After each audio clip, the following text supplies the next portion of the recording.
How to block contacts on Telegram X. In this video, I'm going to show you how you can easily block them. First of all, open the application. So now I'm in my home page. Basically, this is the inbox section.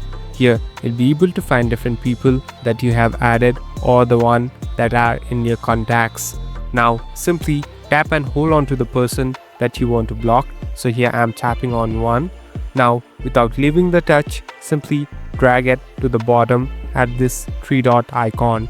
So after you do this, you'll be able to find different options on the top section.